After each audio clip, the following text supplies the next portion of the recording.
Hello दोस्तों, कैसे हैं आप लोग। तो आज मैं लेकर आया हूं बहुत ही शानदार टॉपिक, जिससे हम लोग याद करेंगे भारत में हुए कृषि क्षेत्र में विभिन्न क्रांतियां। एक साइड क्रांति है और एक साइड क्षेत्र है, ठीक है। तो पहले मैं बता दूं कि क्रांति किस लिए किया जाता है। किसी भी फसल के लिए क्रांति किया जाता है तो उसका मकसद एक ही होता है कि उस फसल का उत्पादन सर्वाधिक हो, ठीक है, जागरूकता फैलाया जाए उससे। तो चलिए हम लोग देखते हैं हरित क्रांति। हरित क्रांति किस क्षेत्र में किया गया था, तो गेहूं और चावल के उत्पादन में सर्वाधिक वृद्धि के लिए किया गया था, ठीक है। हरित क्रांति किसके लिए किया गया था, तो गेहूं और चावल के लिए। गेहूं और चावल के लिए कौन सी क्रांति की गई थी, तो हरित क्रांति। हरित क्रांति का संबंध किससे है, गेहूं और चावल के उत्पादन में, ठीक है। लेकिन चावल की अपेक्षा गेहूं का उत्पादन बहुत ज़्यादा हुआ था। तो ज़्यादातर एग्जाम में गेहूं ही दिया रहता है कि हरित क्रांति का संबंध किससे है, तो गेहूं से है, ठीक है। हरित क्रांति का संबंध किससे है, तो गेहूं से है। श्वेत क्रांति। श्वेत क्रांति का संबंध किस क्षेत्र से है, तो दूध से। दूध उत्पादन के लिए किया गया था। दूध उत्पादन के लिए कौन सी क्रांति की गई थी, तो श्वेत क्रांति। याद करेंगे हम लोग कि दूध का कलर कौन सा होता है, तो श्वेत कलर का होता है दूध। दूध कौन सा कलर का होता है, तो श्वेत कलर का होता है। तो श्वेत क्रांति दूध उत्पादन के लिए किया गया था। पीली क्रांति। पीली क्रांति तिलहन और सरसों उत्पादन के वृद्धि के लिए किया गया था। पीली क्रांति तिलहन और सरसों के उत्पादन में वृद्धि के लिए किया गया था। तो सरसों का फूल कौन सा कलर का होता है, तो पीला कलर का होता है। सरसों का फूल किस कलर का होता है, तो पीला कलर का होता है। तो हम लोग याद करेंगे इसे कि पीली क्रांति सरसों उत्पादन के लिए, पीली क्रांति सरसों उत्पादन के लिए। कहीं कहीं तिलहन भी दिया रहता है, तो इसलिए हम दे दिए हैं आप लोग को कि तिलहन और सरसों उत्पादन। पीली क्रांति का संबंध किससे है, तो तिलहन और सरसों के उत्पादन से। फिर से एक बार देखेंगे कि हरित क्रांति गेहूं और चावल के लिए, श्वेत क्रांति दूध उत्पादन के लिए, पीली क्रांति तिलहन और सरसों उत्पादन के लिए, नीली क्रांति मछली उत्पादन के लिए। नीली क्रांति किस संबंध में है, नीली क्रांति का संबंध मछली उत्पादन से है। नीली क्रांति का संबंध मछली उत्पादन से है, ठीक है।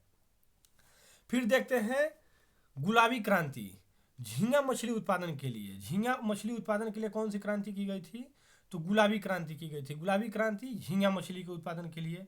फिर इसके बैक में हम लोग जाएंगे तो नीली क्रांति। नीली क्रांति मछली उत्पादन, और गुलाबी बोलेगा तो झींगा मछली हो जाएगा। गुलाबी बोलेगा तो झींगा मछली। नीली तो मछली और गुलाबी तो झींगा मछली। बादामी क्रांति मसाला उत्पादन के लिए। बादामी क्रांति किस फसल के उत्पादन के लिए किया गया था, तो मसाला के लिए। क्वेश्चन पूछता है कि बादामी क्रांति के किस फसल से संबंध है, तो बादामी क्रांति का किस क्षेत्र से संबंध है, तो मसाला से, मसाला उत्पादन से। तो हम लोग याद करेंगे कि बादाम मसाला से याद करेंगे कि बादाम, तो यानी कि बादामी क्रांति या मसाला से मसाला उत्पादन के लिए किया गया था। रजत क्रांति अंडा उत्पादन। रजत क्रांति अंडा उत्पादन के लिए। रजत क्रांति किस क्षेत्र में किया गया था, तो अंडा उत्पादन के लिए। अंडा कौन बेचता है, तो रजत बेचता है। हम लोग याद करेंगे, अपने माइंड में सेट करेंगे इस बात को कि रजत क्या करता है, तो अंडा बेचता है। अंडा कौन बेचता है, तो रजत बेचता है, ठीक है। तो रजत क्रांति अंडा उत्पादन के लिए। रजत क्रांति अंडा उत्पादन के लिए। फिर देखते हैं कृष्ण क्रांति, लाल क्रांति और सुनहरी क्रांति। कृष्ण क्रांति, लाल क्रांति और सुनहरी क्रांति। तो हम लोग एक लाइन में इसको बनाएंगे, कृष्ण लाल सुनहरी। कृष्ण लाल सुनहरी, कृष्ण लाल सुनहरी कौन है, तो हमारे पड़ोसी हैं। माइंड में सेट करना इस बात को। कृष्ण लाल सुनहरी क्या है, हमारे पड़ोसी हैं। हमारे पड़ोसी का नाम है कृष्ण लाल सुनहरी।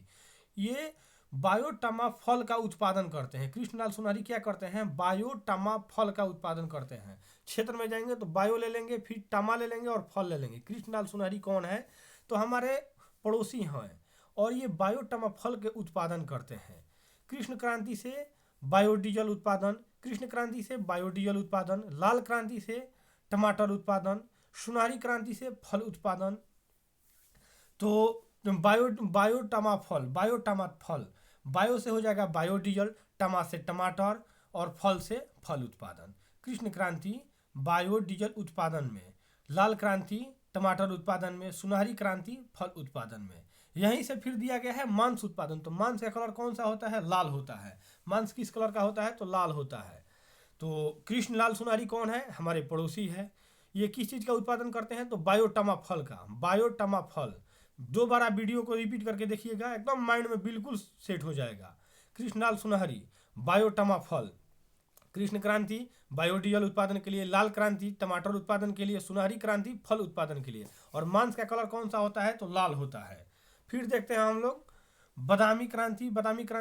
क्रांति मसाला उत्पादन के लिए। बादामी क्रांति मसाला उत्पादन के लिए। दो बार प्रिंट हो गया है, टाइप हो गया है। फिर देखते हैं गोल्डन क्रांति आलू उत्पादन के लिए। तो आलू किस कलर का होता है, तो गोल्डन कलर का होता है, हल्का सुनहला कलर होता है, ठीक है। गोल्डन क्रांति आलू उत्पादन, आलू किस कलर का होता है तो गोल्डन कलर का होता है। भूरी क्रांति उर्वरक उत्पादन के लिए, उर्वरक का कलर कौन सा होता है तो भूरा होता है, उर्वरक का कलर कौन सा होता है तो भूरा होता है। तो भूरी क्रांति उर्वरक उत्पादन के लिए, गोल्डन क्रांति आलू उत्पादन के लिए, बादामी क्रांति मसाला उत्पादन के लिए, बादाम मसाला याद रखना है, बादाम मसाला, ठीक है। और पिछले बार में क्या बताए थे, कृष्णलाल सुनहरी क्या करते हैं तो ये बायोटामा फल का उत्पादन करते हैं, कृष्णलाल सुनहरी बायोटामा फल का उत्पादन करते हैं, ठीक है। फिर देखते हैं हम लोग अमृत क्रांति, नदी जोड़ो परियोजना से, नदी जोड़ो परियोजना के क्षेत्र में किया गया था अमृत क्रांति। हम लोग को पता है कि गंगा नदी है हम लोग के अमृत की समान है। कोई भी नदी, हमारे भारत एक कृषि क्षेत्र प्रधान देश है, तो कृषि के लिए क्या सबसे जरूरी है, जल जरूरी है, और नदी से ही हम लोग को जल मिलता है। तो कृषि के लिए, किसान के लिए जल अमृत के समान होता है, ठीक है।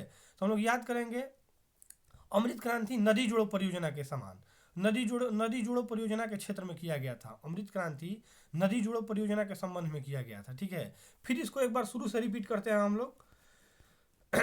हरित क्रांति गेहूं चावल उत्पादन के लिए, श्वेत क्रांति दूध उत्पादन के लिए, पीली क्रांति तिलहन एवं सरसों उत्पादन के लिए, सरसों का कलर कौन सा होता है, सरसों के फूल पीला कलर का होता है, दूध श्वेत कलर का होता है। नीली क्रांति मछली उत्पादन के लिए, गुलाबी क्रांति झींगा मछली उत्पादन के लिए, बादामी क्रांति मसाला उत्पादन, बादाम मसाला याद रखना है। रजत क्या करता है, अंडा बेचता है, रजत क्रांति अंडा उत्पादन के लिए। कृष्णलाल सुनहरी बायोटामा फल के उत्पादन करते हैं, कृष्ण क्रांति बायोडीजल उत्पादन, लाल क्रांति टमाटर उत्पादन, सुनहरी क्रांति फल उत्पादन, लाल क्रांति फिर मसाला उत्पादन, मांस उत्पादन, मांस का कलर भी होता है लाल। फिर देखते हैं गोल्डन क्रांति आलू उत्पादन, गोल्डन क्रांति आलू उत्पादन, भूरी क्रांति उर्वरक उत्पादन के लिए किया गया था, नदी जोड़ो परियोजना अमृत क्रांति। उसके बाद हम लोग नोट देखेंगे। नोट नंबर 1 है, विश्व में हरित क्रांति के जनक नॉर्मन बोरलांग को कहा जाता है। जब हरित क्रांति आया था तो विश्व में हरित क्रांति के जनक किसे कहा जाता है, नॉर्मन बोरलांग को। इन्हें 1970 में नोबेल पुरस्कार दिया गया था। मेन फैक्ट आपको लिए मैं लेकर आया हूँ, ठीक है। नॉर्मन बोरलांग को कब नोबेल पुरस्कार दिया गया था तो 1970 में दिया गया। नोट नंबर 2 है कि भारत में हरित क्रांति के जनक किसे कहा जाता है, विश्व में तो नॉर्मन बोरलांग को कहा जाता है और भारत में डॉक्टर MS स्वामीनाथन को कहा जाता है, डॉक्टर MS स्वामीनाथन को कहा जाता है। नोट नंबर 3 है, भारत में हरित क्रांति की शुरुआत कब हुई थी, 1966 से 67 में, 1966 से 67 में। फिर क्वेश्चन आता है, नोट नंबर 4 है, यहाँ पर नोट नंबर 3 हो गया है, नोट नंबर 4 इसको लिख लीजिएगा आप लोग कि भारत में हरित क्रांति कब हुआ था, किस पंचवर्षीय योजना में हुआ था, तो तीसरी पंचवर्षीय योजना में हुआ था। भारत में हरित क्रांति किस पंचवर्षीय योजना के समय शुरू हुई थी, तो तीसरी पंचवर्षीय योजना के समय शुरू हुई थी। नोट नंबर 5 कि भारत में दूसरी हरित क्रांति कब चालू हुआ था, तो 1983 से 84 में, 1983 से 84 में। तो जितने भी क्रांतियाँ से जो मेन फैक्ट है, मैं फैक्ट ही आप लोग के लिए लेकर आया था। तो ऐसे ही वीडियो देखने के लिए बने रहे हमारे साथ। तब तक के लिए जय हिंद, मिलते हैं नेक्स्ट वीडियो में।